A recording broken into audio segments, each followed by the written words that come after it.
Hello friends, welcome back to my YouTube channel. So आज हम discuss करने जा रहे हैं molecular weight determination by osmotic pressure method. ठीक है, तो it is one of the most accurate method to determine the average molecular mass of polymer. ये बहुत ही ज़्यादा एक्यूरेट मेथड है जिससे कि हम एवरेज मॉलिक्यूलर मास निकालते हैं पॉलीमर का in comparison to the depression in freezing point हो गया, चाहे वो आपका एलिवेशन इन बॉइलिंग पॉइंट हो गया, क्योंकि ये सारी ही क्या है, कॉलिगेटिव प्रॉपर्टीज़ हैं। और ये जो आपका ऑस्मोटिक प्रेशर है ये भी क्या है, एक कॉलिगेटिव प्रॉपर्टी है जो कि नंबर ऑफ पार्टिकल्स पर डिपेंड करती है। तो इस ऑस्मोटिक प्रेशर मेथड से जो हम एवरेज मॉलिक्यूलर मास निकालते हैं वो कौन सा रहता है, नंबर एवरेज मॉलिक्यूलर मास रहता है। तो यहाँ पर आपके पास दिया गया है कैपिलरी ऑस्मोमीटर। ठीक है, तो कैपिलरी ऑस्मोमीटर में एक साइड में हमारे पास क्या है, प्योर सॉल्वेंट है जिसका जो प्रेशर है वो है P0, और यहाँ पर पॉलीमर सॉल्यूशन है जिसका जो प्रेशर है वो है P। ओके, तो बीच में सेमी परमिएबल मेम्ब्रेन यहाँ पर प्रेजेंट है। और यहाँ पर क्या रहता है, जो P0 है ये आपका pressure on the pure solvent side है, और P is equal to P0 plus pi is equal to the pressure of the side of solution at equilibrium. तो होता है यहाँ पर क्या है, ऑस्मोसिस होगी। ऑस्मोसिस में आपको पता है कि जो आपका फ्लो होगा सॉल्वेंट का वो कहाँ से जाएगा, from the pure solvent side to the polymer solution side through semi permeable membrane. ये जो आपकी सेमी परमिएबल मेम्ब्रेन है, क्योंकि ये अलाउ करती है सिर्फ सॉल्वेंट मॉलिक्यूल्स को पास करने में, सिर्फ सॉल्वेंट मॉलिक्यूल्स को ही ये अलाउ करेगी। इसमें से सिर्फ सॉल्वेंट मॉलिक्यूल्स ही जा सकते हैं। जो बड़े लार्ज मॉलिक्यूल्स होते हैं जो कि पॉलीमर के हैं वो इसको पास नहीं कर सकते हैं। तो इसलिए यहाँ पर जो फ्लो रहता है, flow of solvent right to left रहेगा, that is from pure solvent side to the polymer solution side रहेगा। अब एक बात यहाँ पर कही जाती है कि जो फ्लो है वो राइट टू लेफ्ट ही क्यों रहेगा यहाँ पर। तो यहाँ पर क्या रहता है, जो केमिकल पोटेंशियल है जिसको कि मैंने यहाँ पर डिनोट किया है μ1 नॉट से, यह है आपके प्योर सॉल्वेंट का chemical potential, that is μ1 naught. और यहाँ पर जो μ1 है वो है प्योर सॉल्वेंट का chemical potential in the polymer solution chamber. Okay, तो यहाँ पर ये जो प्योर सॉल्वेंट होगा, जो कि यहाँ से प्योर सॉल्वेंट चैम्बर से पॉलीमर सॉल्यूशन साइड को जो प्योर सॉल्वेंट जा रहा है, तो उसका जो केमिकल पोटेंशियल होगा in the polymer solution chamber वो कम रहेगा in comparison to the chemical potential of pure solvent in the pure solvent chamber. ठीक है, तो अब ये जो मूवमेंट होती है ये कहाँ से कहाँ को होगी, ये from the higher chemical potential gradient to the lower chemical potential gradient होती है। तो इसलिए क्योंकि प्योर सॉल्वेंट का जो केमिकल पोटेंशियल है वो ज़्यादा है in comparison to the pure solvent chemical potential in the polymer solution chamber, तो इसलिए यहाँ पर जो फ्लो होगा सॉल्वेंट का वो फ्रॉम राइट टू लेफ्ट ही रहेगा। ठीक है, और एक टाइम ऐसा आएगा कि यहाँ पर इक्विलिब्रियम अटेन हो जाएगा। ठीक है, इक्विलिब्रियम अटेन हो जाएगा, मतलब कि अब जो केमिकल पोटेंशियल होगा प्योर सॉल्वेंट का in the pure solvent chamber and in the polymer solution chamber वो क्या हो जाएगा, बराबर हो जाएगा, इक्विलिब्रियम में आ जाएगा। लेकिन क्योंकि प्योर सॉल्वेंट इस साइड में गया है तो यहाँ पर जो आपका पॉलीमर सॉल्यूशन चैम्बर है वहाँ पर आपका जो प्रेशर है वो राइज कर जाता है, प्रेशर क्या हो जाता है, ज़्यादा हो जाता है in comparison to the pressure P0 on the pure solvent side वो कम रहता है। ठीक है, और ये जो आपको चेंज देखने को मिल रहा है वो कहाँ से हम पता लगाएंगे, rise in the liquid volume. यहाँ पर राइज देखने को मिलता है जिसको हम H से, हाइट से जिसको हम देखेंगे, हमें H से पता चल रहा है कि हाँ इसमें इतना प्रेशर इसने पॉलीमर सॉल्यूशन चैम्बर में आया है। तो वो H से हमें क्या पता चल रहा है, डिफरेंस पता चल रहा है between the pressure in these two chamber. और ये जो डिफरेंस है प्रेशर में इन दो चैम्बर के बीच में, उसी को ही हम क्या बोलते हैं, ऑस्मोटिक प्रेशर बोलते हैं, जिसको आप डिनोट करते हो किससे, जिसको कि आप डिनोट करोगे पाई से। तो पाई आपके पास क्या है, ऑस्मोटिक प्रेशर है, जो कि प्रेशर डिफरेंस बताता है इन दिस टू चैम्बर, जो कि प्योर सॉल्वेंट के फ्लो होने की वजह से यहाँ पर हमें देखने को मिलता है, that is rise in the liquid volume, और इसको हम H से रिप्रेजेंट कर रहे हैं, और यहाँ पर इस तरह से रहता है, ये कम रहता है। तो प्रेशर जो है, अब केमिकल पोटेंशियल तो इक्विलिब्रियम में आ चुका है, लेकिन प्रेशर राइज हो चुका है।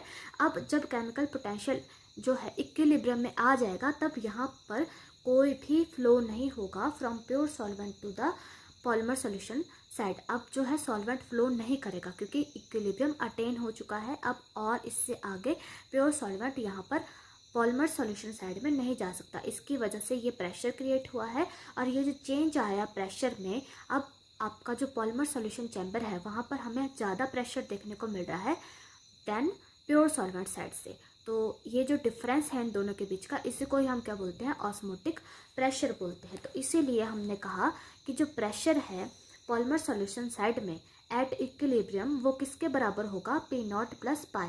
दैट इज दी, पाई आपको डिफरेंस बता रहा है प्रेशर में, और पी नॉट क्या है आपके पास, pressure of the pure solvent. तो इन दोनों का सम ही आपको क्या बताएगा, पॉलीमर सॉल्यूशन का प्रेशर जो कि राइज हुआ है एट इक्विलिब्रियम।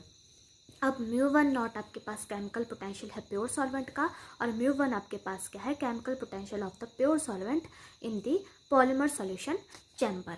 अब जैसे ही इक्विलिब्रियम अटेन हो जाता है, तो आपके पास ये किस तरह से हो जाएगा, μ1 P naught is equal to μ1 P। तो मतलब कि जो केमिकल पोटेंशियल है प्योर सॉल्वेंट का at pressure P naught is equal to the chemical potential of pure solvent in the polymer solution chamber at pressure P। ठीक है, तो ये आपका क्या आ गया, इक्विलिब्रियम आ गया। तो अब ये जो इक्विलिब्रियम है, इसको आप किस तरह से शो करोगे ऑस्मोटिक इक्विलिब्रियम को, यहाँ पर μ1 naught is equal to minus pi V1 bar दिया गया है आपके पास।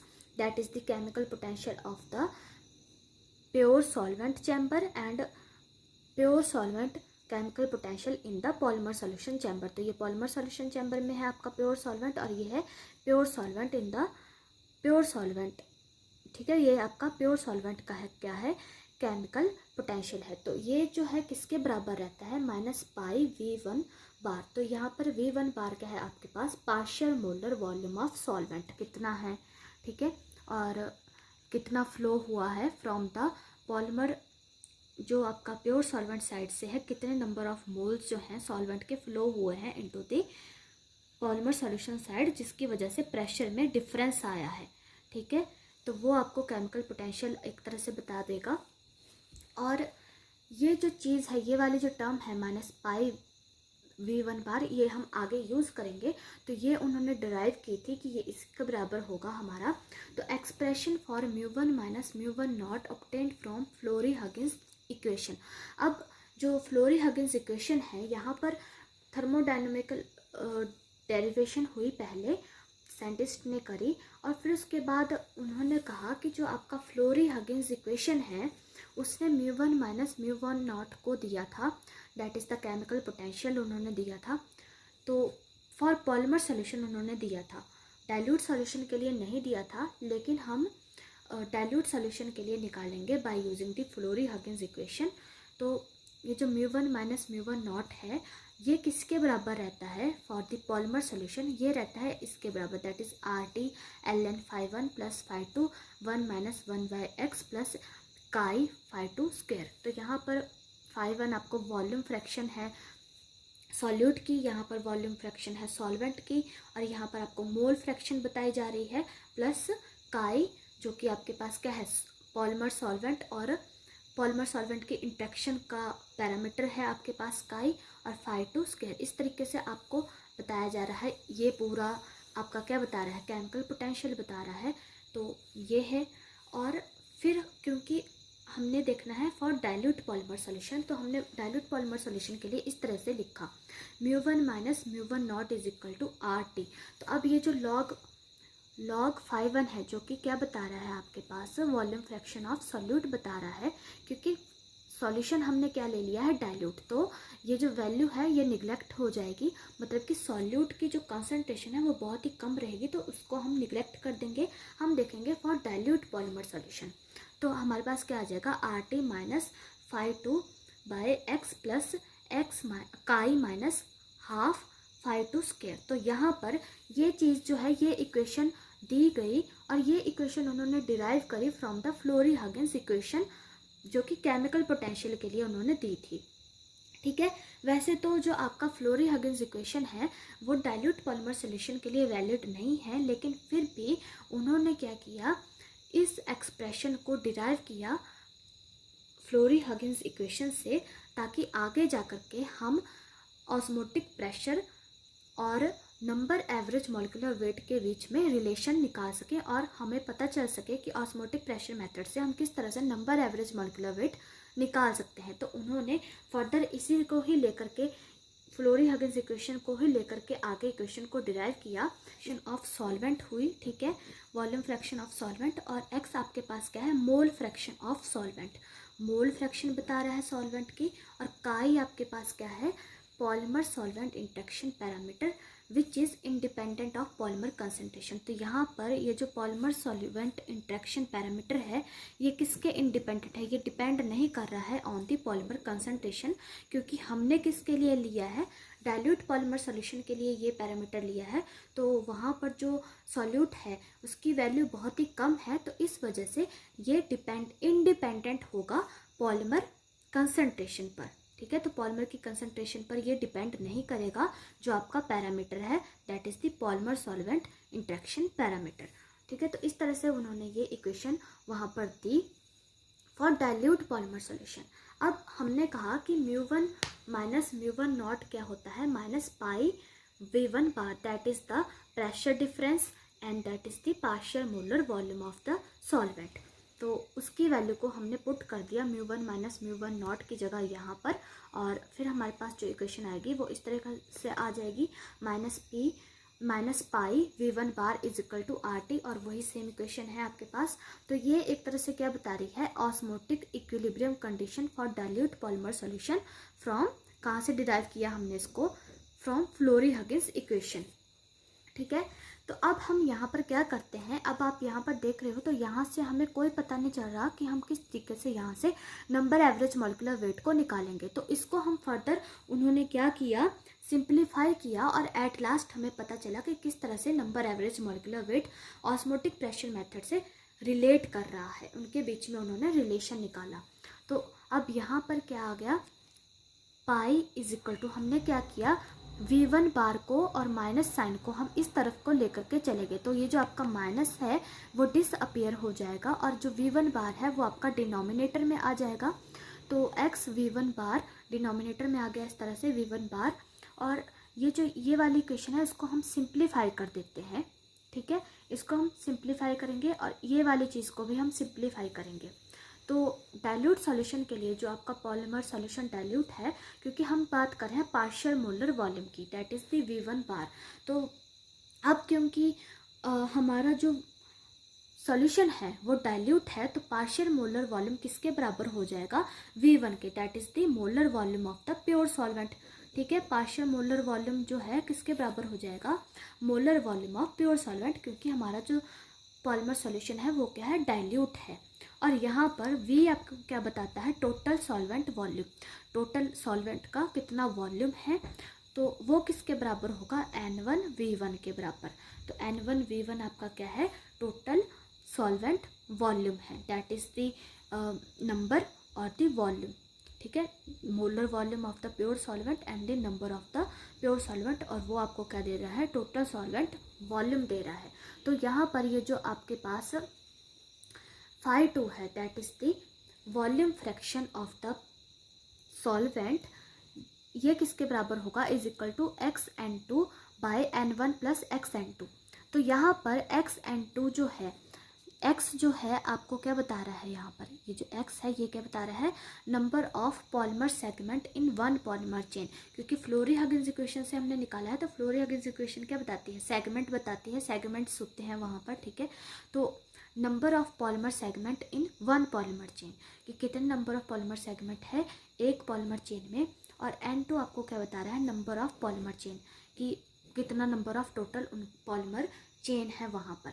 तो क्योंकि हमारा जो सॉल्यूशन है वो डाइल्यूट है, तो ये जो xN2 वैल्यू है that is the solute value जो है, ठीक है, पॉलीमर की बता रहा है, तो ये वाली सॉल्यूट वैल्यू होगी इसको निगलेक्ट कर दिया जाएगा। तो अगर हम इसको देखें तो वो हमारे पास नियरली इक्वल किसके बराबर आ जाएगी, xn2/n1, क्योंकि जो n1 है इसकी ज़्यादा वैल्यू है। n1 मतलब कि सॉल्वेंट की ज़्यादा वैल्यू है, तो मतलब कि हमारा जो सॉल्यूशन है वो डाइल्यूट है, तो इस वजह से हम ये जो सॉल्यूट की जो वैल्यू होगी इसको निगलेक्ट कर देंगे और हमारे पास ये चीज़ नियरली इक्वल आ जाएगी xn2/n1। मतलब कि अब phi 2 की जगह हम क्या लिख सकते हैं, xn2/n1। फिर हमारे पास क्या आ गया, phi 2/xv1 बार, जिसको कि हम सिंप्लीफाई करने वाले थे। जो हमारा फर्स्ट जो सिंप्लीफिकेशन थी, तो phi 2 की वैल्यू तो हमने निकाल ली है, तो is equal to phi 2xv1, क्योंकि हमने कहा कि जो पार्शियल मोलर वॉल्यूम है वो किसके बराबर होगा, is equal to v1, that is the molar volume of the solvent. तो xv1 लिख दिया हमने, v1 बार की जगह v1 कर दिया। अब phi 2 की वैल्यू अभी हमने निकाली पीछे, दैट इज द xn2/n1, ठीक है। तो xn2/n1 xv1, तो यहाँ पर x से x कैंसिल हो जाएगा और n2 n1 v1 हमें मिल जाएगा। और n1 v1 आपको क्या बताता है, टोटल वॉल्यूम बताता है, दैट इज v। तो n2/v आपके पास phi 2xv1 बार की जगह अब हम लिख सकते हैं। तो अब जो सेकंड टर्म जो हमने सिंप्लीफाई करनी थी वो थी phi 2 स्क्वायर v1 बार। तो यहाँ पर हमने क्या किया, phi 2/xv1 बार का whole square x square v1 bar. तो यहाँ पर हमने xv1 यहाँ पर हमने मल्टीप्लाई और डिवाइड किया bye x square v1 bar. तो x स्क्वायर v1 बार से हमने क्या किया, यहाँ पर मल्टीप्लिकेशन की और डिवाइड किया। तो अब क्योंकि ये वैल्यू को तो हम निकाल चुके हैं, दैट इज़ phi 2/xv1 बार, पहले वाले के लिए हमने निकाली थी, दैट इज़ n2/v। तो हमने वो ही लिख दी n2/v का होल स्क्वायर। और ये जो x स्क्वायर v1 बार है, अब v1 बार की जगह हम क्या लिखते हैं, v1, क्योंकि हमने लिया है डाइल्यूट पॉलीमर सॉल्यूशन, तो वही हमने लिख दिया x स्क्वायर v1। अब हम क्या करेंगे, ये जो n2/v का होल स्क्वायर है, x स्क्वायर v1 है, वो हम इसकी जगह पुट कर सकते हैं। तो अब हम क्या करेंगे, सिंपली वैल्यूज़ को सब्स्टिट्यूट कर देंगे और हमारे पास क्या आ जाएगा, pi is equal to RT, जहाँ पर phi 2/xv1 बार था वहाँ पर क्या आ गया, n2/v plus RT half minus काई n2/v का whole square x square v1। तो अब हम इसको फर्दर सिंप्लीफाई करेंगे। अभी भी हमें यहाँ पर नंबर एवरेज मॉलिक्यूलर वेट के बीच में कोई रिलेशन नहीं दिख रहा विद ऑस्मोटिक प्रेशर। तो यहाँ पर हम क्या करेंगे, n2/v is equal to m/v हो जाएगा हमारे पास, m/v मल्टीप्लाई बाय n2/m। यहाँ पर हमने m से इसको डिवाइड किया, मल्टीप्लाई किया, तो m/v जो है, m/v, m आपको क्या बता रहा है, total mass of the solute, या आप कह सकते हो total mass of the polymer present in the solution, ठीक है। कितना टोटल नंबर ऑफ पॉलीमर आपका प्रेजेंट है किसी सॉल्यूशन में, तो वो आपको बताया जा रहा है। तो और जो v है वो क्या बता रहा है आपको, total volume of the solution बता रहा है, ठीक है। तो एक तरह से m/v आपको क्या बता रहा है, कंसंट्रेशन बता रहा है, किसकी, concentration of the solute in the solution, कि कितना नंबर ऑफ जो आपका सॉल्यूट है वो प्रेजेंट है पूरे सॉल्यूशन में, क्योंकि मास किसका है, सॉल्यूट का है, और v आपको टोटल वॉल्यूम बता रहा है, तो ये किसके बराबर हो गया, इज इक्वल टू कंसंट्रेशन के बराबर हो गया। तो आपके पास अब हम m/v को क्या लिख सकते हैं, कंसंट्रेशन से इसको हम लिख सकते हैं, ठीक, दैट इज c। तो c मल्टीप्लाई बाय n2/m। अब ये जो n2/m है इसको भी हम फर्दर सिंप्लीफाई करेंगे ताकि इसको भी हम बहुत आसानी से लिख सकें। तो क्योंकि हमने नंबर एवरेज मॉलिक्यूलर वेट को पहले पढ़ा है, तो नंबर एवरेज मॉलिक्यूलर वेट से हम देखेंगे कि n2m किस तरह से रिलेट करता है। तो नंबर एवरेज मॉलिक्यूलर वेट में जो हमारे पास फाइनल जो टर्म आती है, that is mn bar is equal to summation of ni by summation of ni। तो यहाँ पर ये जो समेशन है आपके पास ni वो आपको क्या बता रहा है, number of moles of polymer chain having mass mi। तो कितने नंबर ऑफ मोल्स हैं पॉलीमर चेन के जिनका जो मास है mi है, और आपको यहाँ पर number of all different chain lengths बताई जा रही हैं इन the polymer sample, that is the number ni। तो मतलब कि एक तरह से अगर हम ni की बात करें तो वो किसके बराबर होगा, n2 के बराबर, क्योंकि n2 भी हमें क्या बताता है, total number of moles of polymer present in the solution. ठीक है, तो एक तरह से ये दोनों इसके बराबर हुए, दैट इज मतलब कि ये भी आपको सेगमेंट बता रहा है पूरा कि पॉलीमर सॉल्यूशन में, पॉलीमर सैंपल में कितना पूरा जो है सेगमेंट प्रेजेंट है, तो वो वही N2 है। मतलब कि N2 भी आपको क्या बताता है, मोल्स ऑफ पॉलीमर बताता है इन द पॉलीमर सॉल्यूशन। ठीक है, प्रेजेंट इन द सॉल्यूशन। तो ये हो गया N2 के बराबर। और ये जो समेशन ऑफ NiMi है, तो ये आपको क्या बता रही है, नंबर ऑफ मोल्स बता रही है, जिनका जो मास है वो क्या है, Mi है। तो एक तरह से आपको टोटल मास बता रही है, टोटल मास ऑफ पॉलीमर। तो ये किसके बराबर हो गया, M के बराबर हो गया।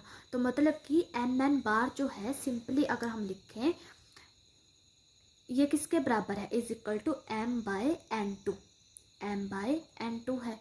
तो मतलब अब हम क्या कर सकते हैं, जहाँ पर हमने C इंटू N2/M लिखा था, इसको हम रिप्लेस कर सकते हैं बाय Mn बार। तो अब यहाँ पर क्या हो जाएगा, C इंटू 1/Mn बार आ जाएगा हमारे पास, क्योंकि M/N2 किसके बराबर है, Mn बार के ही बराबर है। तो 1/Mn बार आ गया, तो यहाँ पर C/Mn बार आ गया। किसकी जगह पर लिखा हमने, N2/V की जगह पर अब हमारे पास क्या आ चुका है, C/Mn बार। तो अब हम देख सकते हैं कि अब जो नंबर एवरेज मॉलिक्यूलर वेट है वो क्या कर रहा है, रिलेट कर रहा है विद ऑस्मोटिक प्रेशर। ठीक है, तो हमारे पास जो पहले जो इक्वेशन थी वो कुछ इस तरह से थी, pi is equal to RT N2/V। हमने कहा था कि हम इसको सिंप्लीफाई करेंगे, तो इस चीज़ को हमने सिंप्लीफाई कर दिया और हमारे पास क्या आ गया, pi is equal to RT C/Mn bar, क्योंकि N2/V की वैल्यू क्या आ गई हमारे पास, C/Mn bar plus RT half minus chi C/Mn bar square x square V1। ठीक है, तो इस तरीके से आ गया। अब हम यहाँ पर देख रहे हैं, now here we can see that osmotic pressure is related to the number average molecular mass. फिर अब हम क्या करेंगे, फर्दर सिंप्लीफिकेशन करेंगे, इस वाले टर्म की सिंप्लीफिकेशन करेंगे। ये जो ये वाला पार्ट है इसकी सिंप्लीफिकेशन करेंगे। हमने क्या किया, एक्स स्क्वायर V1 को हम अंदर ले आए और C को हमने कॉन्सेंट्रेशन को हमने बाहर कर दिया। तो इस तरीके से हमारे पास आ जाएगा। ठीक है, that is pi RT C/Mn bar plus RT, और ये आपके पास आ गया x V1 होल स्क्वायर। तो यहाँ पर RT/V1 हमने इसलिए लिखा क्योंकि x हमारे पास क्या था, x स्क्वायर V1 था, ऊपर x स्क्वायर V1 था। अब यहाँ पर क्या लग गया है, x V1 का होल स्क्वायर, तो मतलब कि x स्क्वायर V1 स्क्वायर बन चुका है। तो इसको काउंटर करने के लिए हमने V1 यहाँ पर लिखा है, C स्क्वायर हमारे पास आ गया। अब ये जो ये वाली क्वांटिटी है इसको हम बाहर की तरफ को ले आएंगे इन डिनोमिनेटर।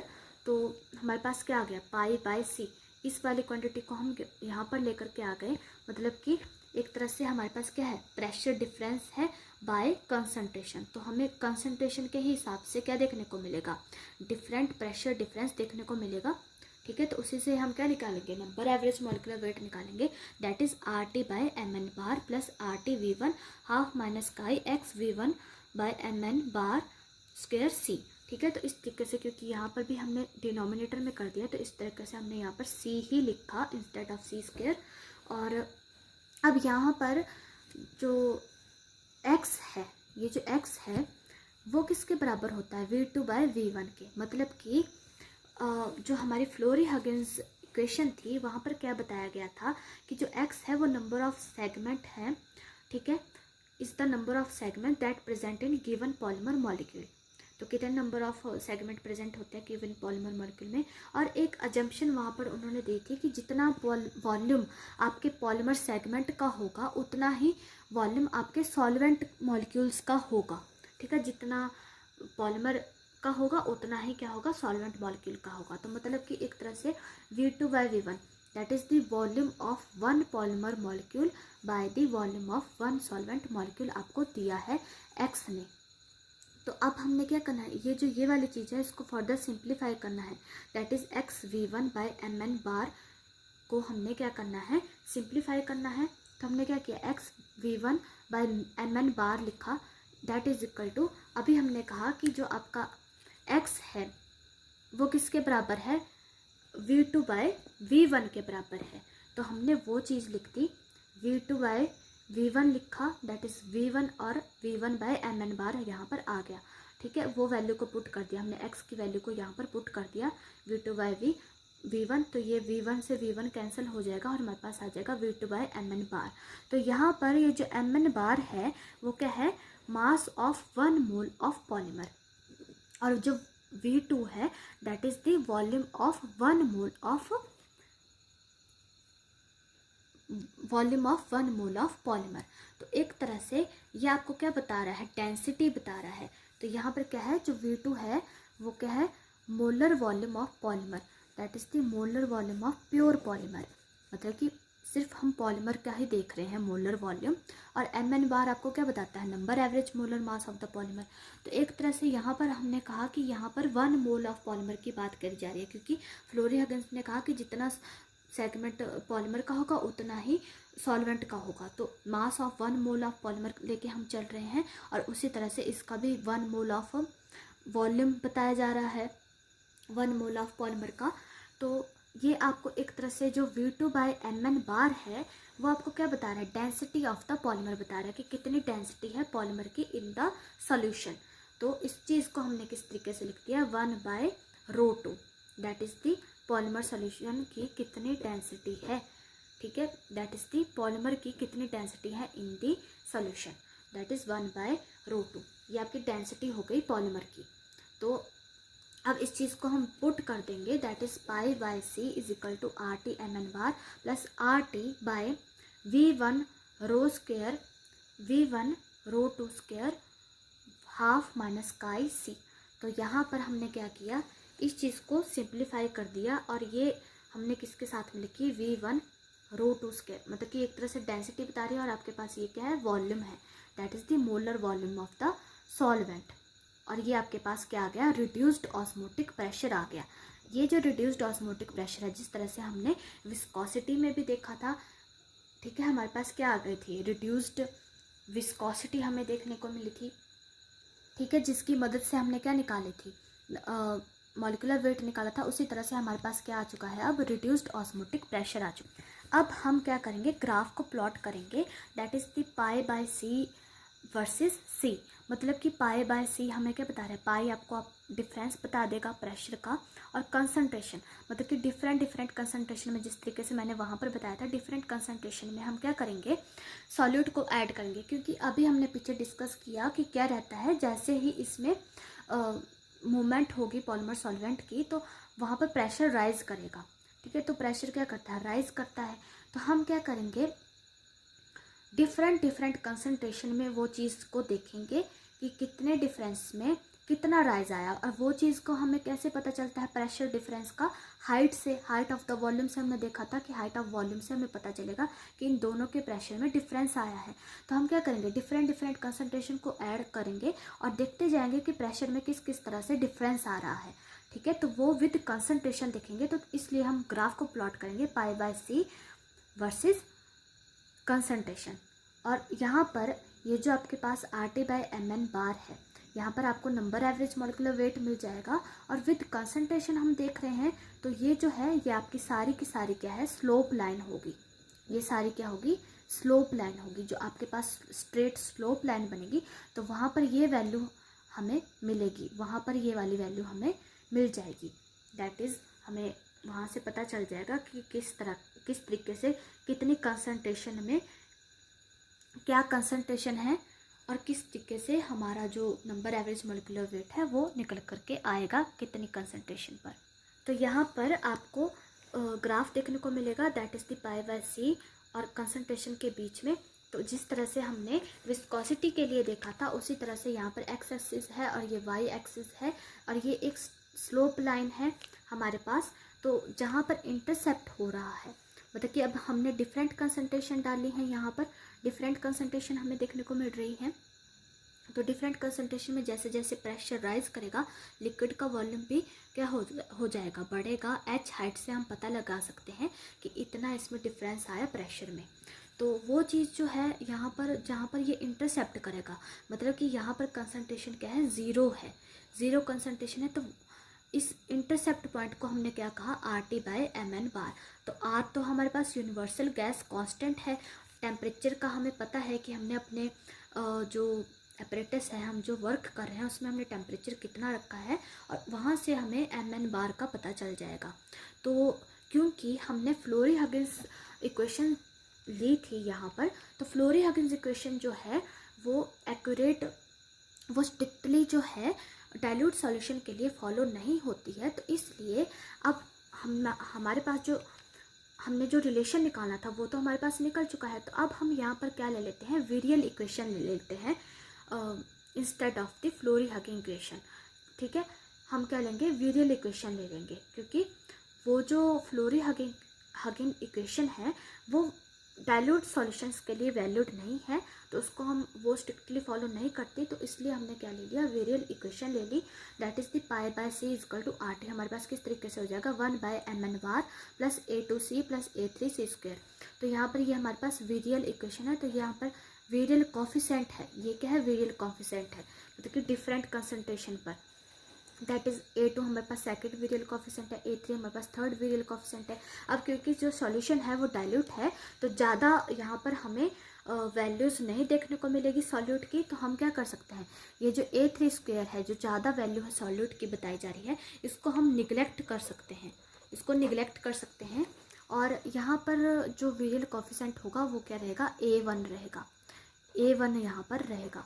फर्स्ट वेरियल कॉफिशेंट आपका यहाँ पर A1 है। तो एक तरह से आपका जो A1 है that is equal to the RT/mn bar. तो इस तरह से क्योंकि आपका जो सॉल्यूशन है वो डाइल्यूट है, तो आप mn बार को इस तरह यहाँ दूसरी तरफ को ले आओगे और RT/A1 आपको कंसंट्रेशन का पता है, आपके पास नंबर एवरेज मॉलिक्यूलर वेट निकल करके आ जाएगा। तो इस तरीके से ऑस्मोटिक प्रेशर मेथड से हम क्या निकालते हैं, नंबर एवरेज मॉलिक्यूलर वेट निकालते हैं। सो फ्रेंड्स, आई होप आपको अच्छे से समझ में आया होगा molecular weight determination by osmotic pressure method. मिलते हैं अपने नेक्स्ट वीडियो में। Till then guys, take care, good bye.